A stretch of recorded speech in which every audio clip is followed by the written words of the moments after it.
Hi, I'm Jamie Ruby, Sci-fivision. Thanks for talking to us today.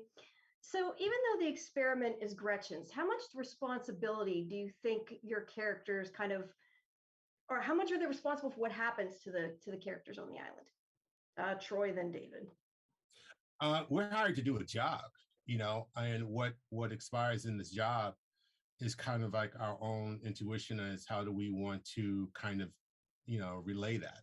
Uh, Dean's character he's morally conflicted because he has a family of his own, so he's bringing that type of attitude and that emotional aspect into how these kids are being treated. So his overall view on Gretchen's idea and her vision of what this program is supposed to be about, it conflicts with him because of the attitudes and the direction of the way she's taking this concept, this idea that she has. I think overall her view was very, very realistic and her view was very, very noble.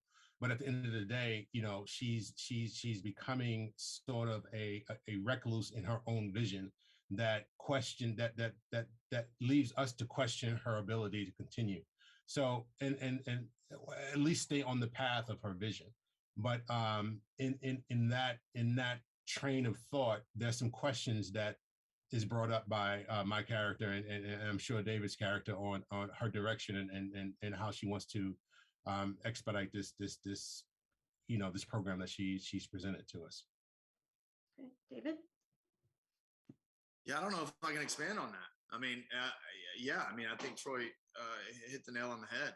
We're as people, we're all flawed, and a lot of times people become products of their career, and a lot of times people's career asks things of people, employees, that they're not necessarily comfortable doing, but you are kind of at the mercy of your higher ups. So sometimes even with you guys, if you're going to report a story or get information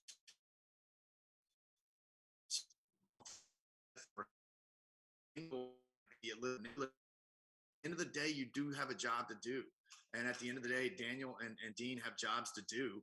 And they're trying to do the best that they can, facing the moral dilemmas that we all face as people every day. Since your two characters aren't on the island, how much information do you as actors get ahead of time? And did you or anybody else have any kind of like wacky theories before you knew everything?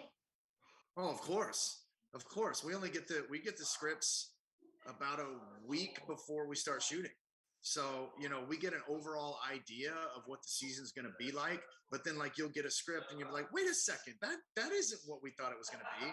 Or like two or three of us will get together and we'll be like, okay, so we know who this person is and what their goal is and how they're going to get it. And then everybody's like, oh yeah, that actually works. And then all of a sudden you read episode 3 and you're like, oh wait, no, we could not be further from the truth. And it's funny, sometimes Troy and I, as the veterans, will pretend like we have information and we would feed it to our kids.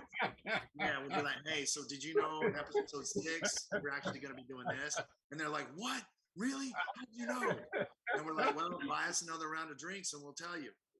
So I remember, yeah, it was not to cut you up, but I remember it was a time that we were I think it was Zach, myself, Dave, and Aiden all at dinner, and I had these guys going because I was just like, yeah, I'm in cahoots with the writers and I just know what the season's going to be. And what do you know?